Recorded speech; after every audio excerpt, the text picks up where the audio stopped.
혼란한 정치 시사 얘기를 술술 풀어보는 송권의 혼술. 10월 8일입니다. 오늘 한 조간에 이런 칼럼이 실렸습니다.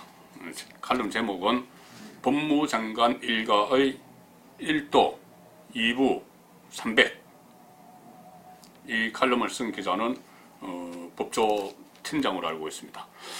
자, 1도 2부 300 이것은 뭐냐면은 일반 잡범들이 일단 검찰에 잡히면은 1도 일단은 검찰의 수사 선상에 오르면은 1도 일단은 도망간다.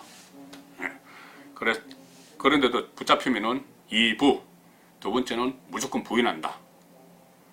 그리고 부인하다가 안 되면은 300 백을 쓴다. 이겁니다.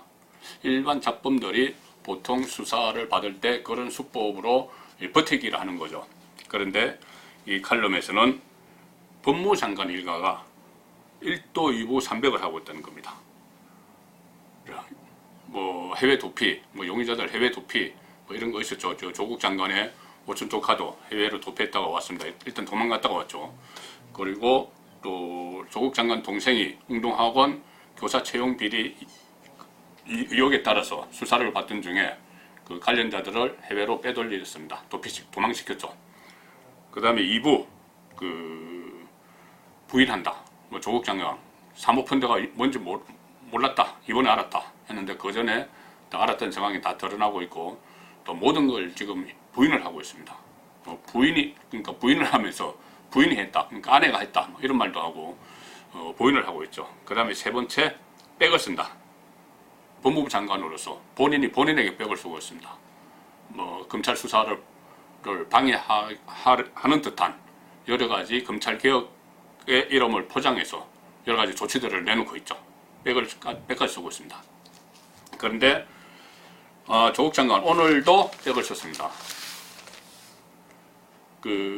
오늘 검찰 개혁안을 발표를 했죠. 오늘 오후에 발표를 했습니다. 요지는 이겁니다. 조국 장관이 직접 발표했습니다. 검찰의 직접 수사를 축소하고 별건 수사와 출석 조사를 최소화한다. 장기 수사 제한한다. 자, 이거 지금 전부 다 조국 장관 가족들과 연결이 되어 있습니다. 그리고 신속 추진 과제라고 했는데 이 신속 추진 과제는 당장 이달부터 10월부터 관련 규정을 개정하겠다. 그래서 시행하겠다 이거죠. 그 신속 추진 과제에 보면은 윤석열 총장이 이미 발표했던 특수부 축소, 특수부는 반부패 수사부로 바꾼답니다. 어쨌든 특수부 기능을 축소를 하고 검사 파견을 최소화한다. 심야조사 금지 이런 게 담겼습니다. 특수부는 지금 조국 일가 수사를 하고 있는 것입니다. 그 축소를 한다. 검사 파견 최소화한다. 조국 일가 수사를 하기 위해서 다른 형사부나 공판부 검사들이 파견에 나왔는데 당원대 복귀시킨다. 심야조사 금지. 조국 장관 부인 지금 오늘도 지금 검찰에 소환되어 있습니다. 심야조사 금지. 뭐 인권 보호를 위해서 해야죠. 그런데 심야조사 금지나 검사 파견 최소화나 특수부 축소나 왜 이런 모든 소위 말하는 개혁들이 그 혜택을 조국 일가가 제일 먼저 수혜 1번이 되느냐는 겁니다. 자, 이렇게 조국 장관이 법무부 장관으로서 오늘 검찰개혁을 발표를 했지만은 조국 장관 오늘 같은 날 오늘 10월 8일은 검찰발 조국 가족 치욕의 날입니다. 지금 조국 장관 가족은 뭐 부인, 아들, 딸, 동생의 전처, 오촌 조카 몽땅 검찰 수사 선상에 올라 있고 뭐 기소도 되고 또 소환 조사도 받고 구속도 되고 한 상태죠. 그런데 오늘 부인, 아들, 딸, 동생의 전처, 오촌 조카에 의해서 모친까지 나왔습니다. 조국 장관의 모친, 웅동학원 이사장이죠. 자, 박정숙 웅동학원 이사장입니다. 모친. 오늘 문화일보 일면 톱입니다. 조국 장관의 모친이 일면 톱을 장식했습니다. 박정숙 웅동학원 이사장 언론 일면에 등장을 했습니다. 웅동 채용 뒷돈 조국 모친 계좌로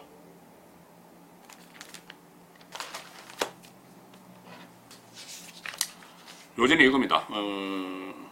조국 장관의 동생이 지금 그 웅동학원 사무국장으로 있을 때 웅동 중학교 교사를 부정 채용하는 대가로 수억 원의 뇌물을 받았습니다. 뇌물을 받아서 조국 장관 동생은 지금 그 구속영장이 발부되어 있죠. 이 말씀 조금 이따 드리겠습니다. 구속영장이 발부되어 있는 상태고, 또 돈을 주는데 브로커 역할을 한 두 사람은 이미 구속됐습니다.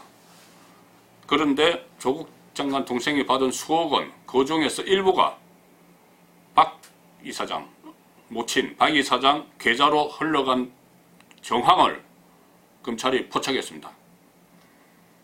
아들이, 사무국장이던 아들이 교사 채용하면서 돈을 수억 원을 받아서 이사장인 어머니에게 돈을 건넨 거죠. 자, 지금 그 돈을 받은 그 동생은 지금 검찰이 구속영장을 신청을 했었죠. 어떤 뭐 증거인멸도 있습니다. 아까 말씀드린 대로 뭐 관련자들 해외 도피시키고 또 돈 받아서 교사 채용하고 또 그 혐의도 있죠. 자, 본인이 운영하는 건설회사가 웅동학원을 상대로, 자기가 사무국장으로 있는 웅동학원을 상대로 위장소송을, 허위소송을 해서 채권을 100억 원을 확보하는 그런 혐의도 있습니다. 그런데 이 동생이 검찰이 구속영장을 신청하니까는 법원이 영장실질심사를 해야 되는데 그날이 오늘입니다. 그런데 어제 갑자기 허리 디스크가 도졌다 그러면서 부산에 있는 한 병원에 입원해 버렸습니다. 그래서 영장실질심사에 못 나가겠다. 그러니까 형수가 되나요? 조국 장관의 부인이 아파서 검찰 수사 못 받겠다. 도중에 그만두고 나 갈래 집에. 그 다음날도 아파서 못 가겠다. 하다가 그 다음날 5일날 조국 수호 집회가 검찰 정차 주변에서 열리니까는 그때 검찰에 가서 조사받고. 근데 이 시동생이죠. 시동생도 허리 아프다면서 부산에 있는 병원에 입원해 버렸습니다.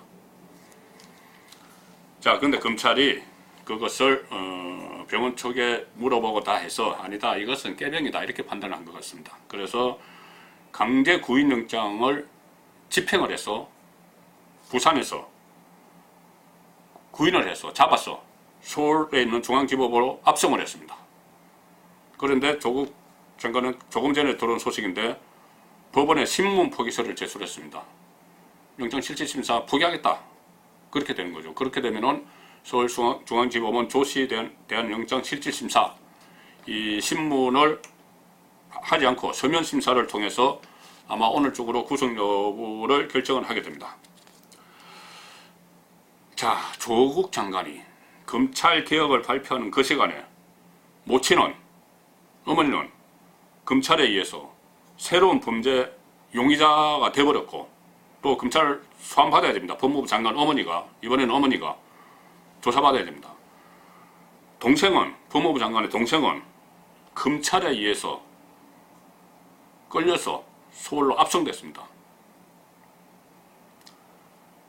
부인은, 법무부 장관의 부인은 오늘 세 번째로 검찰에 소환돼서 지금 조사받고 있습니다. 부인이 조사받고 있는 그 시간에 조국 장관은 개혁안을 발표했습니다. 검찰에 조사를 부인이 받고 있는 그 시간에 검찰 개혁안을 발표를 했습니다.